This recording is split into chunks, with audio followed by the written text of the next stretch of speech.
In this video, I'll guide you through how to download your data on Instagram. If you find this useful, then please consider subscribing and like this video. First, you need to open Instagram app and click on the profile icon. Now click on this menu icon and then account center. Now click on your information and permission and then download your information. Again, click on download or transfer information. Now choose your Instagram profile and click on next. Now you can choose all available information or you can also download some of your information, but I am going with the first one.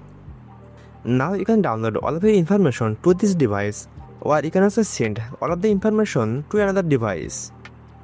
Now select your time range and click on the save button. Now click on create file. Once the progress will complete, then you can easily download your Instagram information.